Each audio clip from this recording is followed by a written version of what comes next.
Bonjour et bon sabbat. Aujourd'hui, je vais poursuivre la deuxième partie de la présentation que je vous ai donnée sabbat passé, qui s'intitule « Les 7 attributs de l'agapé ». Nous connaissons déjà les 4 premiers attributs de l'agapé. Et quels étaient les 4 premiers attributs? L'attribut numéro 1, l'agapé est inconditionnel.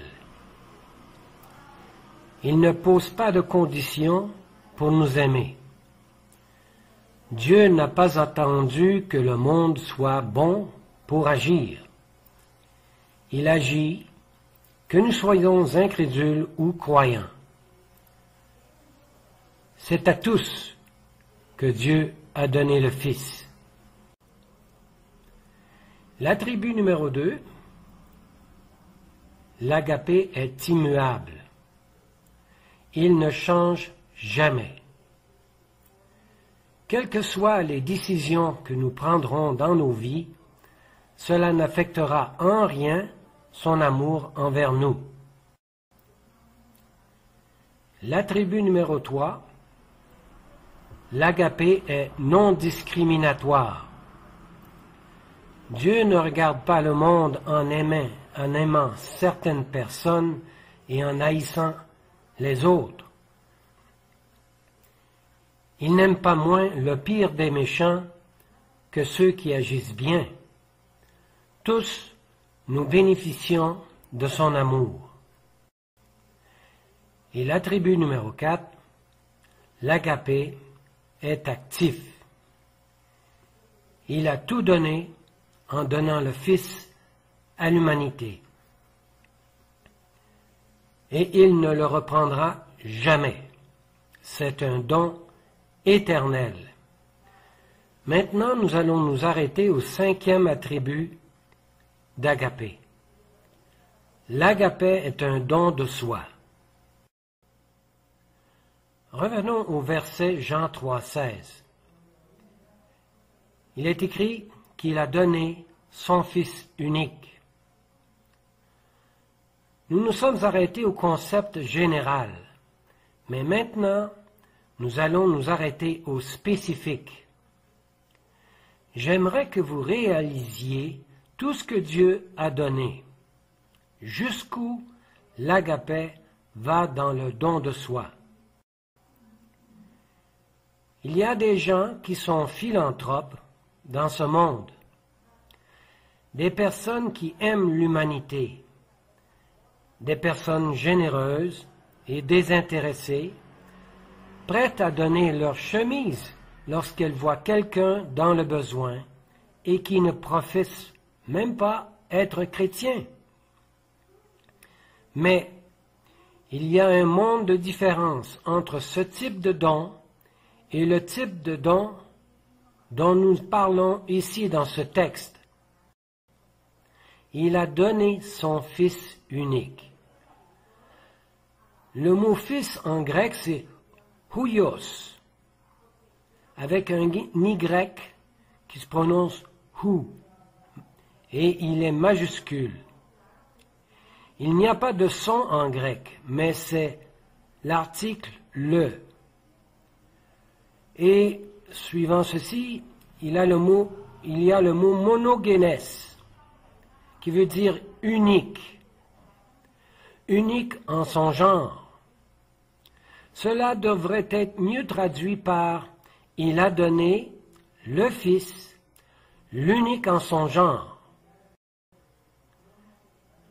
Voyez cette voiture. C'est une Dodge Challenger Hellcat. Je ne sais pas si quelqu'un d'entre vous a un jour possédé un véhicule unique en son genre. Si c'était le cas, il devrait avoir une grande valeur. Un de mes collègues de travail a acheté ce genre de véhicule. Il paraît, selon ses dires, qu'il n'y en avait que 3 de ce modèle sur le marché avec cette couleur. Vous pouvez imaginer que ce véhicule avait plus de valeur à cause de sa rareté. Il en est de même pour Jésus. Cet être est unique en son genre, car c'est le seul individu dans tout l'univers qui est divin et humain en même temps. Il n'y en a pas d'autre comme lui. Jésus est aussi divin que le Père est divin, et aussi humain que vous et moi. Voici une personne qui dit « Je suis prêt à donner tout ce que je suis pour sauver la famille humaine. » Il ne peut donner plus grand que cela. Agapé n'est pas seulement un don de soi, mais c'est un don de soi à qui vous pensez? À son pire ennemi. Avez-vous déjà donné un cadeau à quelqu'un qui vous déteste? Il est normal de donner un cadeau à une personne qui est facile à aimer, avec laquelle on aime passer du temps. Et on aime lui faire plaisir, parce qu'elle démontre aussi de la reconnaissance. Mais de donner un cadeau à quelqu'un qui vous répugne, qui ne peut pas vous sentir, ce n'est pas humain. C'est même pour plusieurs stupide, car il va probablement le détruire et le jeter aux poubelles. Quelle perte, dirait-on.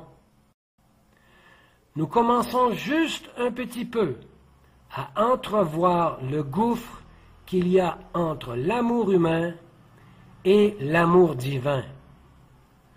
Nous ne pouvons plus les comparer en une même phrase, car ils sont beaucoup trop différents.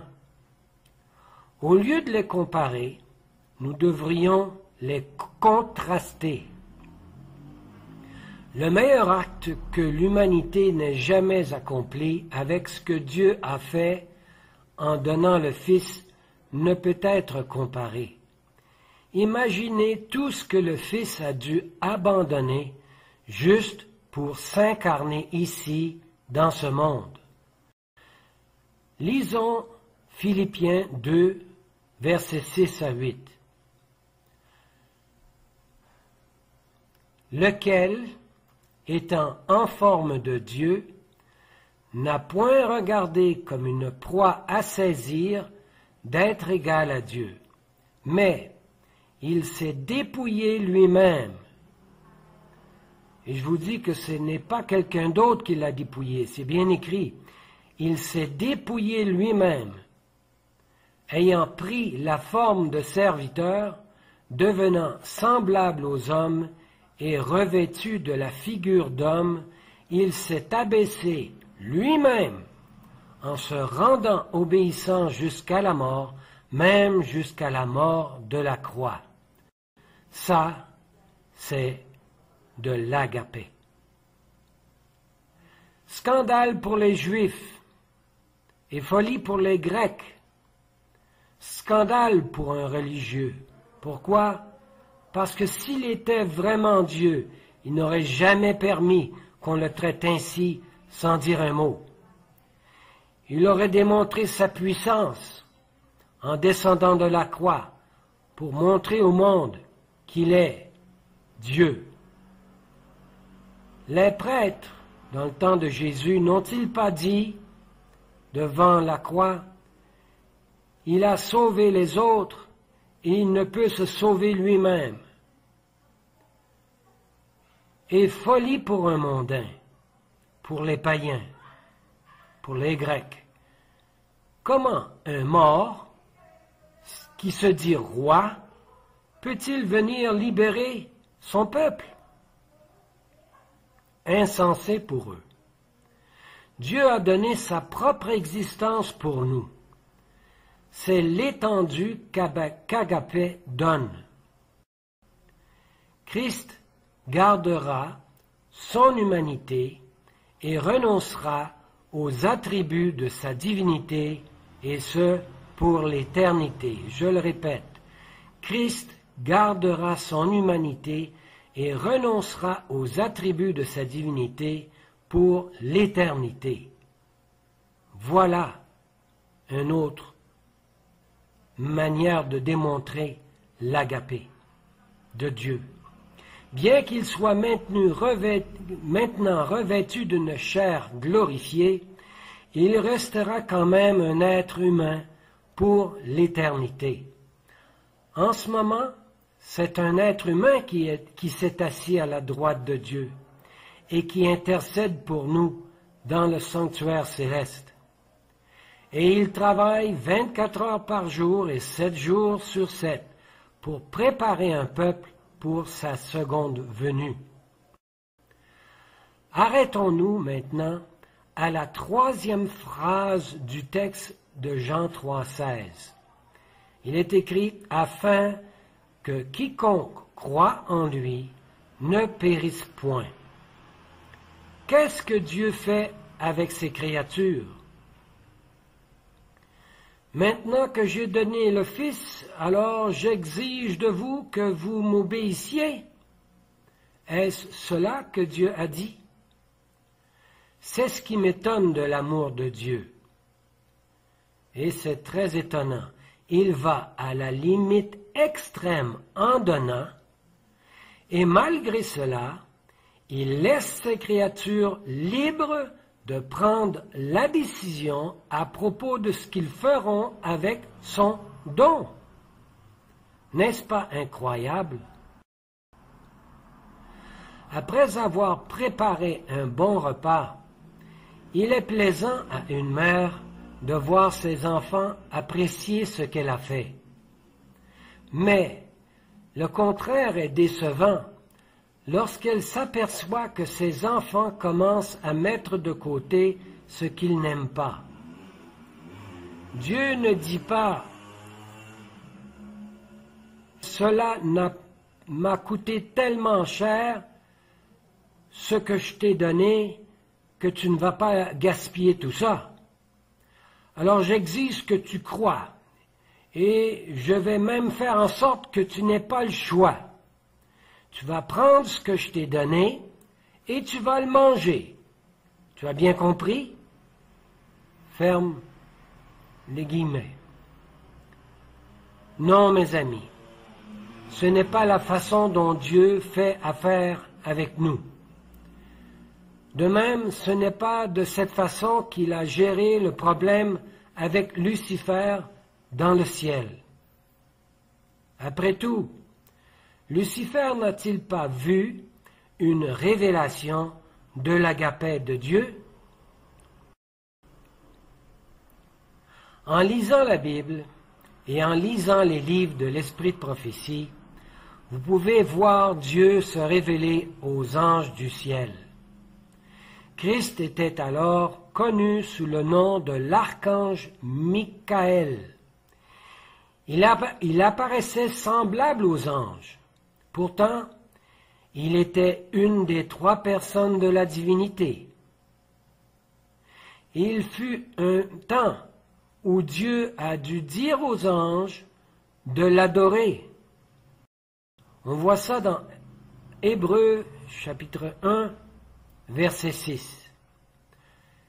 Il est écrit que tous les anges de Dieu l'adorent. Adorez-le de la même manière que vous m'adorez, a-t-il dit.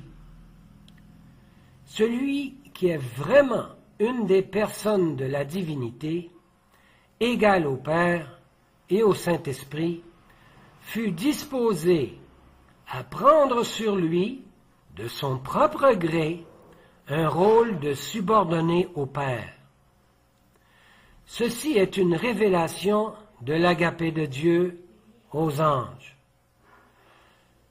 Le Fils de Dieu, l'archange Michael, Jéhovah et Jésus-Christ sont tous des noms différents et pour la même personne. Dieu a laissé à Lucifer le choix d'adorer l'archange Michael comme il l'a fait envers lui, ou de ne pas l'adorer. En fait, Dieu demandait à Lucifer de reconnaître l'agapé de Dieu, manifesté en la personne de l'archange Michaël.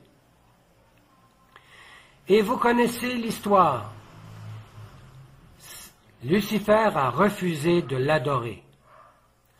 En refusant de l'adorer, il refusait de reconnaître l'agapé de Dieu. Plus tard, Dieu a aussi permis à Adam et Ève de choisir. Bien qu'ils avaient devant eux la révélation de l'agapé de Dieu dans la création du monde, il leur a permis aussi de choisir. Et l'agapé de Dieu vous permettra, à vous et à moi, la liberté de choix de faire ce que nous voulons avec le don de Dieu qui est Christ. Voilà l'attribut numéro 6, la liberté de choix. L'agapé laisse libre de choisir qui la personne veut adorer, soit Dieu ou soit le moi. À nous de choisir. Et maintenant, le dernier attribut de Dieu. Il demande à ce que le péché soit détruit. Il se trouve dans les mots suivants. Dans Jean 3,16, nous lisons « Ne périsse point, mais qu'il ait la vie éternelle. » Dieu nous laisse le choix, soit de recevoir son don ou de le rejeter. Nous sommes tous des enfants de Dieu, en titre, par le don de Christ, mais aussi nous pouvons rejeter le don de Dieu par notre incrédulité et comme conséquence agir comme des enfants du diable. Il est intéressant que le même texte qui parle à propos du salut du monde aussi parle de perdition. Il est très clair ici que Dieu a sauvé le monde en Christ. Dieu a donné Christ au monde. Nous sommes tous par ce don déclarés enfants de Dieu. Et tout ce qui appartient au Fils, il l'a aussi donné aussi au monde. Qu'est-ce qui appartient au Fils? Eh bien, au Fils appartient la vie. Jésus l'a dit, je suis la vie. Au Fils appartient la foi, la sagesse, la justification, la sanctification, la glorification et même la purification, qui est la justice par la foi. N'est-ce pas une forme d'incrédulité de notre part que de demander à Dieu d'avoir la foi quand il nous l'a déjà donnée en la personne de son Fils? On peut voir ça dans Romains chapitre 12 au verset 3. Il est écrit « Or, par la grâce qui m'a été donnée, je dis à chacun d'entre vous de n'avoir pas de lui-même une plus haute opinion qu'il ne doit, mais d'avoir des sentiments modestes, selon la mesure de la foi que Dieu a départie à chacun. » Alors, Dieu a donné la foi de Jésus à chacun d'entre nous. C'est clair. Et il en est de même pour la sagesse. On voit ça dans 1 Corinthiens, chapitre 1 et verset 30. Il est écrit « Or, c'est par lui que vous êtes en Jésus-Christ, qui vous a été fait de la part de Dieu sagesse, justice, sanctification et rédemption. Il est bien écrit sagesse. Alors tout ce qui est en rapport à la perdition est aussi en rapport à l'agapé de Dieu. L'agapé de Dieu demande à ce que le péché soit détruit. L'amour de Dieu ne permettra pas à ce que le péché continue à dominer ce monde pour toujours. L'amour de Dieu mettra fin au péché dans ce monde. Si vous aviez le pouvoir d'arrêter la misère de ce monde, vous ne permettriez pas que cela continue? Certainement pas. La destruction finale du péché et des incrédules, ceux qui rejettent l'Évangile, est autant un acte de miséricorde qu'un acte de justice. Dieu nous aime trop pour laisser le péché et ses conséquences perdurer éternellement. Alors, dans son amour, il détruira le péché et tout ce qui vient avec. Mais malheureusement, ceux qui rejettent l'Évangile seront aussi détruits avec le péché. Après vous avoir donné tous les 7 attributs de l'agapé de Dieu, je veux vous diriger maintenant sur un autre terrain. Il y a quelqu'un qui écoutait ce que Jésus disait dans Jean 3,16. Qui était cette personne? Nicodème. Il y a ici quelque chose qui s'est passé qui me trouble. Cette histoire se termine au verset 20 à 21. Voici ce qu'il est écrit. Car quiconque fait le mal est la lumière, et ne vient point à la lumière, de peur que ses œuvres ne soient reprises. Mais celui qui agit selon la vérité vient à la lumière, afin que ses œuvres soient manifestées, parce qu'elles sont faites en Dieu. Point final. Puis au verset 22, il est écrit, « Après cela, Jésus s'en alla, avec ses disciples, sur le territoire de Judée. » Ce qui me préoccupe, c'est qu'est-ce que Nicodème a répondu après cette grande révélation de Jésus? Qu'a-t-il fait après avoir entendu tout cela? Et si nous avons celui qui personnifie l'agapé, donnant une étude biblique sur l'agapé à un sacrificateur ou à un prêtre? Ce qui me dérange, c'est que Nicodème n'a rien répondu. En fait, nous n'entendons plus parler de Nicodème jusqu'à ce qu'il apparaisse en Jean chapitre 7, versets 50 à 51. Voici ce qu'il est écrit de lui. Nicodème, celui qui était venu de nuit vers Jésus, et qui était l'un d'entre eux, leur dit, « Notre loi condamne-t-elle un homme sans l'avoir entendu auparavant, et sans savoir ce qu'il a fait? Pourquoi n'a-t-il pas répondu et est parti sans dire un mot? » Cela ne vous troublerait pas de donner une étude biblique sur l'amour agapé de Dieu et qu'ensuite vous n'entendez plus parler de la personne à qui vous avez donné cette étude biblique? Que savons-nous à propos de l'histoire de Nicodème? Il est finalement devenu un disciple de Jésus. Qu'est-ce que cela lui a coûté de devenir un disciple de Jésus? Eh bien, tout ce que ça a fallu, c'est qu'il contemple la croix.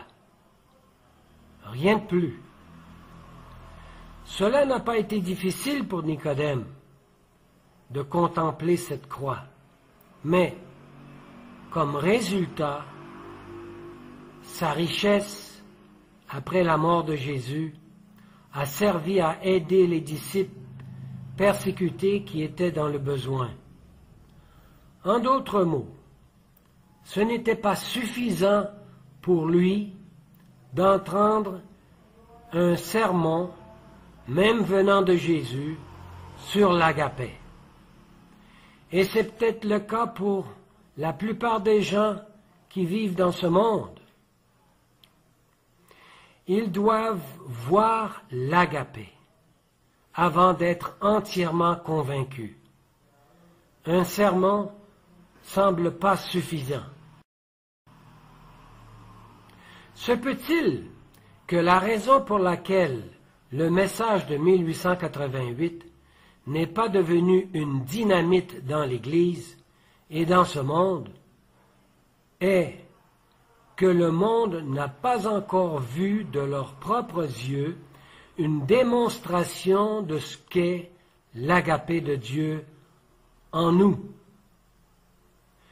Je sais que le monde doit voir cette démonstration et qu'autrement il ne sera pas convaincu, même si Jésus venait en personne leur donner une étude biblique ou un sermon sur ce sujet. Quand nous verrons une Église qui refuse la discrimination, une Église qui aime, une Église qui est miséricordieuse, qui est juste et justifiée, quand cela arrivera, cela ne laissera pas de petites traces en ce monde. Nous entendrons parler de cela même en première page aux nouvelles. En ce temps-là, il y aura des Nicodèmes qui viendront se joindre à nous, pleins de courage et d'audace. Ils sauront que ce que nous avons dit à propos de l'agapé de Dieu est la vérité. Pourquoi? Parce qu'ils auront vu ce qu'est la vérité et ce que ça produit dans un individu. Ils diront, j'ai vu ce que cet agapé a produit chez un être humain et dans leur Église. Voici ma prière, que Dieu vienne au secours de notre incrédulité, afin non seulement de pouvoir communiquer correctement le concept d'agapé, mais aussi de pouvoir vivre cet agapé devant le monde, et ce, pour la gloire de notre Dieu. Amen.